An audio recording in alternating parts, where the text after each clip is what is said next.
За амар байцгаана уу миний Монгол ард түмэн. За байнга бас сайн байцгаана уу хай маа гэж эхлээд явах.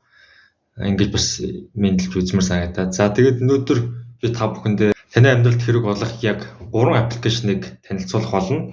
За тэгээд бичлэгээ дуустал нь үзээрэй.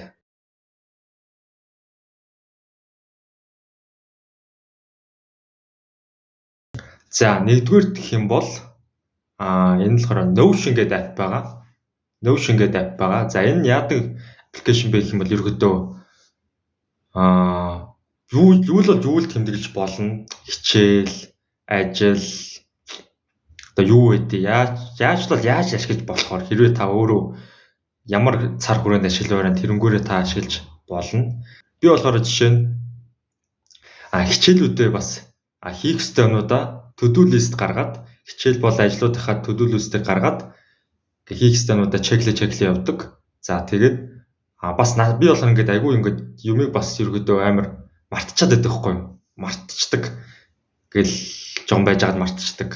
Тэгэхээр яг над шиг юм мартчихдаг хүмүүст амар хэрэгтэй зав юмудаа бичиж тэмдэглээл аппликейшн дээр шууд заавал нөгөө нэг одоо сүүлийн үед чинь нэг тэмдэглэл хөтлөө байсан шүү дээ хүмүүс чинь дэвтэр ашиглах байсан учраас гар утас ч юм байна, ноутбук ч юм байна. Ноутбук дээр бас компьютер дээрээс ашиглаж болно, бас утсан дээр бас ашиглаж болно. Тэгэхээр ерөөд амар давуу талтай.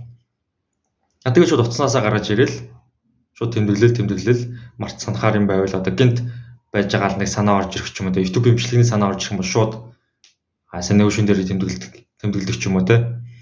Тэгээд шууд ингээд тэмдэглээл хийх ёстойнуудаа чеклист гаргаал. Тэгээ үзэж байгаа сурж байгаа хичээлийнхаа нүдийг бас скриншот хийгээд ч юм уу ингээд юмудаа ингээд зураг мураг хэлбэрээр хийж болно. Яаж ашиглаж болохоор амар хэрэгтэй аппликейшн. Тэгэхээр энийг ашиглаарай гэж би зөвлөе. Би бас өөрийнхөө хальт ашиглаж байгаа юунуудаа би ингээд хальт харуулчих. За хоёр дахь аппликейшн гэх юм бол Mi Plus гэдэг аппликейшн байгаа. За энэ болохоор гадаадын нэг аппликейшн. Би зүгээр нэг юм Play Store-оос гүйлгэж байгаа л олцсон юм. Гэтэ энэ амар хэрэгтэй, амар зөндөл юм аппликейшнуд байгаа л да. Гэтэ энэ болохоор дадал зуршлыг өдөр болгоны хийх системүүд байгаа шүү дээ. Одоо Notion-гоос арай simple маягийн гэх юм уу? Одоо шууд өглөө босоо усаа авах ч юм уу, өглөө эрт босох, орой эрт унтах, өдөрт одоо 3 литр ус уух гэх мэт юмнуудаа айгүй жижигхэн мөртлөө амьдралд хэрэг болоход чухал юмнуудаа яг Mi Plus дээр би тэмдэглэл явуулдаг байхгүй. За одоо ингээд шууд ингээд би нэг аяхта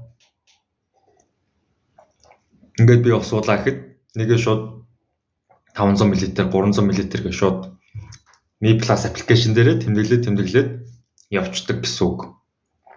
Тэгэхээр энэ айгүй амар яг нэг өдөр тутмын daily routine-эл бүгдийг бүх таскууд оруулж өгвөл тэрийгэ тэмдэглэл чеклэл марсан сайн байвал буцаад чеклэл тэр нь ингээд day streak гэж үздэг шүү дээ. Одоо ингээд бүх таск биелсэн байх юм бол дараа ч өдөр дахиад нэг таск биелчих юм бол хоёр дараалсан өдөр ингээд бүх таскаа биелүүлсэн ингээд илүү гоё ингээд урам зориг аваад ч юм уу.